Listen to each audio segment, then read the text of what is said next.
संत की पहचान क्या है, उसको कैसे पहचाने कि वो कौन है तत्वदर्शी संत।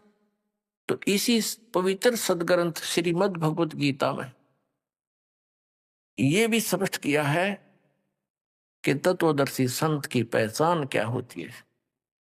आपको दिखाते हैं 15वें अध्याय के प्रथम श्लोक में। ये देखिएगा, ये है पथपंथ 10वां अध्याय। इसमें क्या कहा कि ऊर्ध्व ऊर्ध्व मूलम अधः शाखम अश्वत्थम प्राहु अवम छंदासी यस्य प्रणानी ये तम वेद स वेदवित।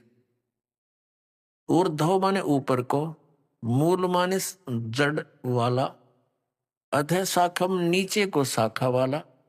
ये अश्वत्थम यानी पीपल का एक अविनाशी संसार रूपी वृक्ष कहा गया है। छंदासी यस्य प्रणानी, उसके पत्ते आदि भाग हैं, विभाग हैं, छंद हैं, उसके पोर्स पार्ट हैं। और यह तम वेद, उसको जो जानता है उन सभी विभागों को, स वेदविद, वह वेद के तात्पर्य को जानने वाला है, वो तत्वदर्शी संत। इन्हीं की भाषा ऊर्ध्व मूलम, आदि पुरुष परमेश्वर रूप मूल वाले। यहां लिखना चाहिए था इन्होंने ऊपर को जड़ वाले। ऊपर को जड़ जो है वो पूर्ण परमात्मा है, समझो इस संसार रूपी वृक्ष की। पहले एक ये देख लेते हैं। पहले हम इस संसार रूपी वृक्ष को देखते हैं। ये बहुत आसानी से आपका समझ में आओगा। पुण्यात्माओं, ये इस मनुष्य जीवन से काम यही करने का था जिसको हमने पेंडिंग छोड़ रखा था, एक ऑप्शनल सब्जेक्ट मान लिया था, जबकि ये तो वेरी इंपॉर्टेंट होना चाहिए था। हमें सबसे पहले यही हमारा जन्म से ही बच्चे का उद्देश्य भक्ति और भगवान पर विश्वास होना चाहिए। आने वाले समय में परमात्मा उसके साथ रहेगा, ऐसी ऐसी व्यवस्था कर देगा विश्व में, आप सोच नहीं सकते। यदि सत साधना पूरा विश्व इस तरह करने लग गया तो या दौड़ मिट जाएगी, हाहाकार मिट जाएगी। और परमात्मा जो लाभ दे उसका तो कोई कहना ही नहीं। इसलिए भगवान की खोज में कोई गुफाओं में, कोई पहाड़ों पर, कोई अमरनाथ पर बेचारे भटक रहे हैं। ऐसे ऐसे डेंजरस स्थानों पर जाते हैं जहां पर एक बार पैर फिसल जाए तो पाव भी नहीं पड़े, आदमी खोजे तो ना पावे, और फिर भी जाते हैं हम। तो देखिएगा, ये संसार रूपी वृक्ष, ये एक संसार रूपी वृक्ष है। गीता जी अध्याय नंबर 15 के श्लोक नंबर 1 से लेकर 4 और 16 और 17 का ये निर्णायक ज्ञान इससे समझ में होगा। अब यहां क्या बताया कि ऊपर को जड़, ये तो है पूर्ण परमात्मा, ये तो परम अक्षर ब्रह्म है। और ये नीचे को तीनों गुण रूपी शाखा है। ये देखिएगा, ऊर्ध्व मूलम अधः शाखम। बस गीता ज्ञानदाता ने इस श्रीमद् भगवत गीता में केवल इतना हिंट दिया है। देखिए, ये 15वां अध्याय और इसका प्रथम श्लोक कि ऊर्ध्व मूलम अधः शाखम। बस इन्होंने अनुवाद थोड़ा सा सारा ही गलत कर दिया। ये लिखना था ऊर्ध्व माने ऊपर को, आदि पुरुष परमेश्वर रूपी मूल वाले, ये लिखना था। ऊर्ध्व माने ऊपर को, आदि पुरुष परमेश्वर यानी परम अक्षर ब्रह्म सचिदानंद घन रूपी, ये तो मूल समझो। अधः शाखम, ये ब्रह्मा रूप मुख्य शाखा वाले, ये नहीं। ये देखो 2 नंबर श्लोक में इन्होंने अधः का अर्थ, 2 अधः है इसमें, एक ये एक ये। इसका अर्थ कहाँ किया, अगले पृष्ठ पे। अधः माने नीचे, अधः माने नीचे, और ऊर्ध्व माने ऊपर। ये आप अनुवाद कर रहे हैं, ऊर्ध्वम ऊपर, अधः माने नीचे, अधः माने नीचे। यहां देखिए, ये फिर देखिएगा। अब ऊर्ध्व माने ऊपर को, आदि पुरुष परमेश्वर रूप मूल वाले, ये ठीक करते यहाँ ऊपर लिखना था, बस इतना हो। और फिर ये यहाँ लिखना था अधः शाखम, नीचे को शाखा वाला। ये संसार रूपी पीपल के वृक्ष को अविनाशी कहते हैं। वेद जिसके पत्ते कहे गए हैं, पर इनकी भाषा पढ़ने आसानी से समझ में आओगी। उस संसार वृक्ष को जो पुरुष, जो व्यक्ति तत्व से जानता है, स वेदविद, स वेदविद, वह वेद के तात्पर्य को जानने वाला है, अर्थात वो तत्वदर्शी संत है। अपनात्मा आज से 600 वर्ष पहले परमात्मा आए थे।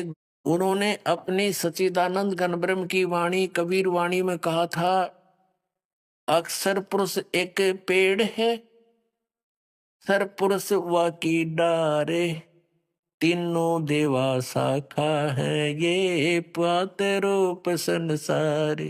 हे भगवान, 600 वर्ष पहले परमात्मा ने एक सिंपल लैंग्वेज में जैसे आम आदमी समझ सका, हमारी इसी भाषा में बोल गए कि अक्षर पुरुष जो जमीन से बाहर दिखाई देता, वो पोर्शन, वो पार्ट, हिस्सा, भाग वृक्ष का, वो वृक्ष कहलाता है। और जड़ें प्रोक्ष होती हैं, वो गुप्त होती हैं। और ये बता दिया कि जो इस सभी विभागों को भिन्न भिन्न बता देगा, स वेदविद, वो तत्वदर्शी संत है। तो 600 वर्ष पहले परमात्मा ने आकर हमें ये ज्ञान दिया था अपनी सच्चिदानंद घन ब्रह्म की वाणी। अपने आत्मा, अब इसमें क्या लिखा आगे देखो, तीनों गुण रूप। अब हम फिर श्रीमद् भगवत गीता आपको दिखाते हैं। ये वही 15वां अध्याय चल रहा है, एक हमने पढ़ लिया, अब हम 2 पढ़ेंगे। इसमें क्या कहा है कि उस संसार रूपी वृक्ष की गुण प्रवर्धा, तीनों गुण,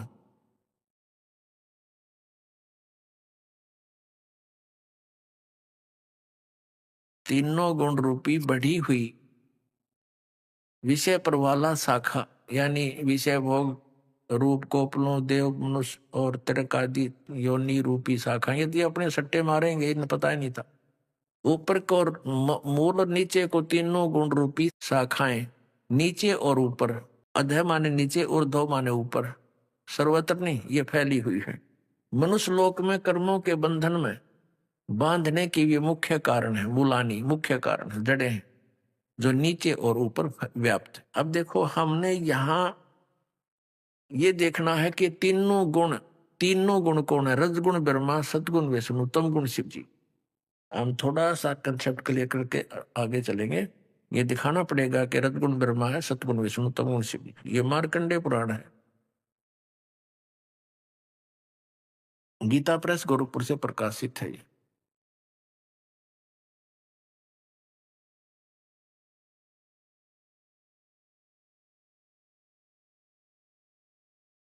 ये प्रकाशक मुद्रक है, गीता प्रेस गोरखपुर, गोविंद भवन कार्यालय, कोलकाता का संस्थान।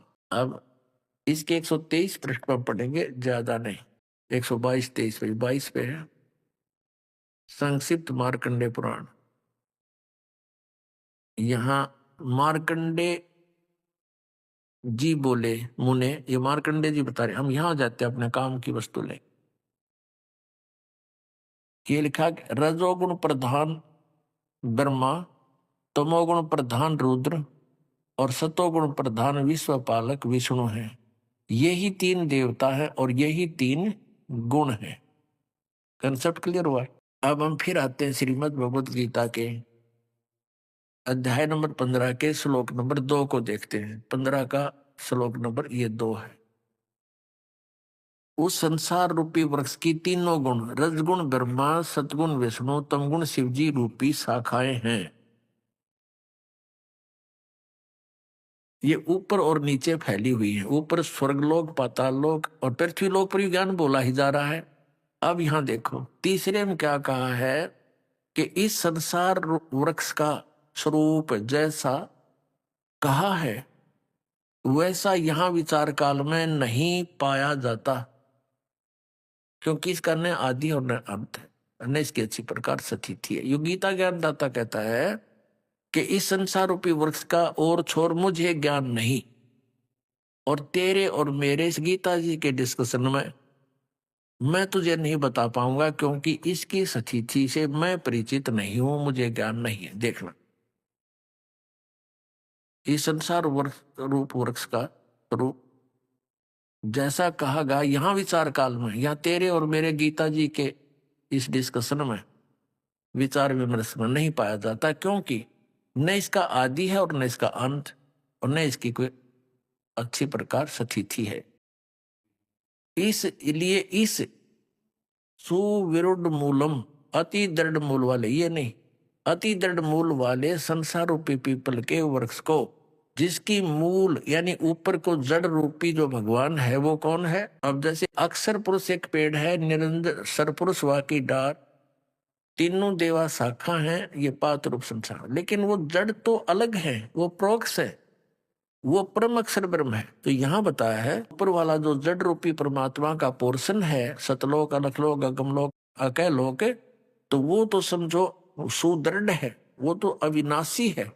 अब देखना, उस सुविरुद्ध मूलम, उस अति दृढ़ मूल वाले अश्वत्थम यानी संसार रूपी पीपल के वृक्ष को,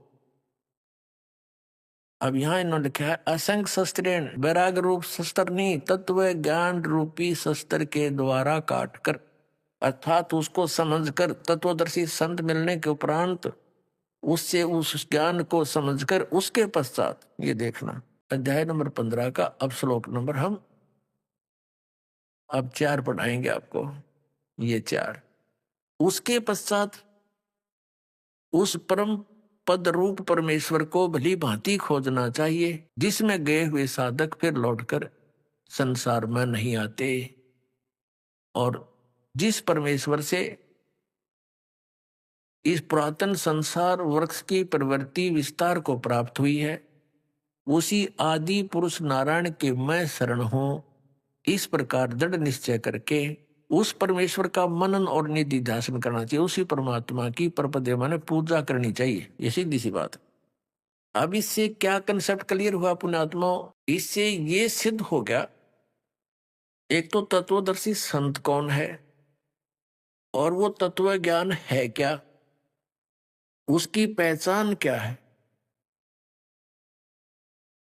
और दूसरा ये हो गया कि उस तत्वदर्शी संत के द्वारा बताए गए उस अध्यात्म ज्ञान के आधार से साधना करने से परमात्मा के उस परम पद की प्राप्ति होती है, जहां जाने के बाद साधक फिर लौटकर कभी संसार में नहीं आता। गीता ज्ञान दाता अपने विषय में बताता चौथे अध्याय के 5 और 9 श्लोक में, गीता जी अध्याय नंबर 2 के श्लोक नंबर 12 में, अध्याय 10 के श्लोक 2 में ये स्पष्ट करता है कि अर्जुन तेरे और मेरे बहुत जन्म हो चुके हैं, तू नहीं जानता, मैं जानता हूं। इसे सिद्ध हो गया कि गीता ज्ञान दाता नासवान है, अविनाशी नहीं है, और ये भी स्पष्ट करा है कि केवल उस परमात्मा की भक्ति करो, उस सनातन परमात्मा की, उस परम अक्षर ब्रह्म की। अपने आत्माओं, गीता जी अध्याय नंबर 15 के श्लोक नंबर 16 और 17 में 3 पुरुष बताए। पहले थोड़ा सा कंसेप्ट ये क्लियर करना पड़ेगा कि 7वें अध्याय के 29वें श्लोक में गीता ज्ञानदाता कहता है कि मेरे इस ज्ञान का आश्रय लेकर और जो जरा और मरण से छूटने के लिए ही प्रयत्नशील हैं, वे उस तत्ब्रह्म को और संपूर्ण अध्यात्म को, संपूर्ण कर्मों को जानते हैं, परिचित हैं। 8वें अध्याय के प्रथम श्लोक में गीता ज्ञानदाता से अर्जुन ने पूछा, फिर किम तत्ब्रह्म, कि जो जरा और मरण से, जरा माने वृद्धावस्था, मरण माने मृत्यु, इस दोनों संकटों से ही निवारण के लिए साधनाशील है, साधना रत हैं, तो ऐसा वो तत्ब्रह्म क्या है और क्या है वो अध्यात्म, क्या वो कर्म क्या है, वो मुझे बता। 8वें अध्याय के 3 श्लोक में गीता ज्ञानदाता ने कहा कि वो परम अक्षर ब्रह्म है। वो परम अक्षर ब्रह्म है, उसको जानने के बाद फिर साधक केवल जरा और मरण से ही छूटने का प्रयत्न करता है, यहाँ की किसी वस्तु की डिमांड नहीं करता। इस तत्वदर्शी संत से ये ज्ञान प्राप्त होने के बाद अब देखना 7वें अध्याय का 29वां श्लोक आपको दिखाते हैं। श्रीमद् भगवत गीता अध्याय 7 श्लोक नंबर 29। इसमें क्या कहा है? जरा मरण मोक्षाय। जरा माने वरद अवस्था, मरण माने मृत्यु, मोक्षाय माने उससे छुटकारे के लिए, मोक्ष के लिए। माम आश्रित यतन्ति ये ते ब्रह्म तत्विदु कृष्णम अध्यात्म कर्म से अखिलम। अनुवाद यहां देखेंगे इसका अगले पृष्ठ पे। जो मेरे शरण होकर, माम आश्रित का अर्थ है जो मैंने ज्ञान बताया है उसको आश्रय बनाकर तत्वदर्शी संत की खोज कर लेता है, तो वो जो मेरे शरण होकर जरा और मरण से, जरा माने वृद्ध अवस्था, छूटने के लिए, और मृत्यु, मरण माने मृत्यु, जरा और मरण से छूटने के लिए जो प्रयत्न करते हैं, यत्न करते हैं, वे पुरुष, वे साधक तत्ब्रह्म, देखो तत्ब्रह्म, उस ब्रह्म ब्रह्म को और संपूर्ण अध्यात्म को तथा संपूर्ण कर्मों को जानते हैं। यहाँ पर बिल्कुल ये 30वां तो लास्ट में कहता जो मुझे जानते हैं मुझे प्राप्त होते हैं। अब यहाँ देखिए पैरेलल 8वें में अर्जुन ने प्रश्न किया कि किम तत्ब्रह्म और किम अध्यात्म किम कर्म पुरुषोत्तम अधिभूत च किम प्रोक्तम अधिदेवम किम उच्यते। हे पुरुषोत्तम वह ब्रह्म क्या है, इसका उत्तर गीता ज्ञानदाता ने ये अध्याय नंबर, ये हम 8 पढ़ रहे हैं, इसके 3रे में दिया है कि वह परम अक्षर ब्रह्म है। बस पुण्यात्माओं यहां से हमने इतना ही लेना था, वो परम अक्षर ब्रह्म है। अब हम इसको परम अक्षर ब्रह्म कहो चाहे परम अक्षर पुरुष कहो, पुरुष माने प्रभु परमात्मा और ब्रह्म माने भी परमात्मा। अब हम श्रीमद् भगवत गीता के अध्याय नंबर 16 और 17 में आते हैं पुनः। अब यहां से हमें 3 पुरुषों का ज्ञान होगा, 3 प्रभुओं का। और जो परमेश्वर ने 600 वर्ष पहले स्वयं आकर बताया था, अक्षर पुरुष एक पेड़ है, सर पुरुष वाकी डारे, तीनों देवा शाखा है, ये पाते रूप संसार। अब वो परम अक्षर पुरुष को ना, वो जड़ है, वो मूल है, वो शेष जो भाग है अंडरस्टूड है। क्योंकि ये श्रीमद् भगवत गीता पवित्र 4 वेदों का एक संक्षिप्त कोड वर्डों में ज्ञान है, तो उसके लिए बता दिया कि तत्वदर्शी संत ही इन कोड वर्डों को समझ सकता है। अब देखना गीता अध्याय नंबर 15 हम यहां 16 पाते हैं। द्वौ इमौ पुरुषौ लोके सर्च अक्षर एव च सर्वाणि भूतानि कटुष्ट अक्षर उच्यते। इसका अर्थ यह है कि इस लोक में जो सुप्रसिद्ध हम मानते हैं, दिवो माने 2, पुरुषो माने पुरुष है, 2 भगवान है, सरपुरुष और अक्षर पुरुष। और जीवात्मा सबकी अविनाशी है, और स्थूल शरीर ये सरपुरुष भी इनके अंतर्गत प्राणियों का भी नाशवान। या देखो इस संसार में नाशवान, शर्माने नाशवान, अक्षर माने अविनाशी भी ये 2 प्रकार के पुरुष हैं, 2 प्रकार के भगवान हैं, प्रभु हैं। इन्हें देख में ज्ञान तो था ही नहीं, जहां इनका ना समझ में आई पुरुष लिख दे। पुरुष कौन होया? यहाँ पर कोई व्याकरण थोड़ी है, यह दातम ज्ञान है। तो संपूर्ण प्राणियों के शरीर नाशवान है और जीवात्मा अविनाशी कहा जाता है। अब यहां बताया 17वें में कि उत्तम पुरुष तु अन्य, उत्तम पुरुष तु अन्य परमात्मा इति उदाहरते। ये लोक त्रयम् आविश्य विभर्ति अवैश्वर। उत्तम पुरुष यानी वो श्रेष्ठ भगवान, वास्तव में श्रेष्ठ परमात्मा तो अन्य ही है, और है कोई इन दोनों से कोई और है, सरपुरुष से और अक्षर पुरुष से, वो अन्य ही है। इन दोनों पुरुषों से वो कोई और है। और वही तीनों लोकों में प्रवेश करके सबका धारण पोषण करता है। अविनाशी परमेश्वर परमात्मा इस प्रकार कहा गया है। पुण्यात्माओं, परमेश्वर ने 600 वर्ष पहले कहा था अक्षर पुरुष एक पेड़ है, निरंजन कहो सरपुरुष कहो, सरपुरुष वह की डार और तीनों देवा शाखा है ये पात्र रूप संसार। ये जो उत्तम पुरुष है तू अन्य, ये कौन है? ये परम अक्षर ब्रह्म है और जो तीनों लोकों में प्रवेश करके सबका धारण पोषण करता है, क्योंकि पूरे वृक्ष को जड़ों से ही आहार प्राप्त होता है। तो हमारा जो सतलोक के अंदर जो परमात्मा है वो प्रोक्ष है। यजुर्वेद अध्याय नंबर 40 के मंत्र नंबर 17 में, यजुर्वेद का अंतिम अध्याय है 40वां और अंतिम मंत्र है यजुर्वेद के उस 40वें अध्याय का 17वां मंत्र। उसमें और 15वें में तो गीता ज्ञानदाता अपने विषय में कहता है कि मेरा ओम नाम है, इस ओम नाम का सिमरन कर। और फिर 17वें में ये कह दिया कि वो परमात्मा तो प्रोक्ष है, गुप्त है, हिडन है, छुपा हुआ है। जैसे जड़ें नीचे छुपी हुई होती है, ऐसे वो परमात्मा गुप्त है, ऊपर प्रोक्ष पूर्ण परमात्मा। और मैं ब्रह्म हूं, मेरा ओम नाम है। ये देखिएगा यजुर्वेद आपको दिखाते हैं। प्रकाशक है सार्वदेशी कार्य प्रतिनिधि सभा 2/5 महर्षि दान भवन रामलीला मेहता नई दिल्ली।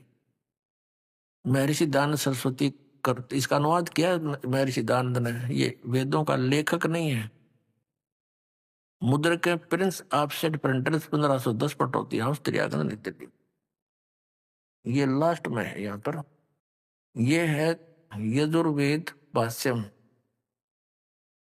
ये 15वां श्लोक है। इसमें तो ये खुद कहता है ये वेद ज्ञान दाता, वायु अनिलम अमृतम अथिदम भस्मांतम शरीरम ओम करतो समर किलबे समर करतुम समर। यही गीता जी के 8वें अध्याय के 13वें श्लोक में कहा है कि मुझ ब्रह्म का केवल एक ओम अक्षर है, इसका अंतिम सांस तक सिमरण करता हुआ शरीर छोड़कर जाता हूँ, इस परम गति को प्राप्त होता जो ओम से मिलने वाली। फिर यहाँ देखो ये 17वां श्लोक है।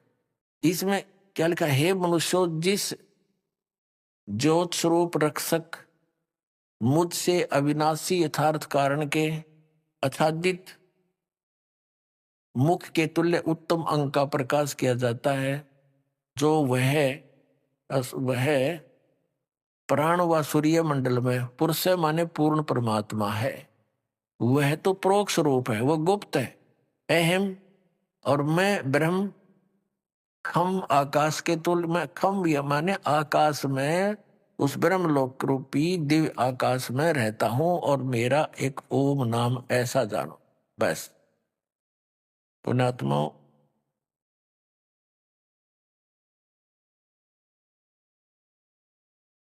अब फिर देखिएगा ये उल्टे लटके हुए संसार रूपी वृक्ष को परमात्मा ने स्वयं आकर अपनी जानकारी दी कि अक्षर पुरुष एक पेड़ है। ये तना जो है ये अक्षर पुरुष समझो, इसका अक्षर पुरुष।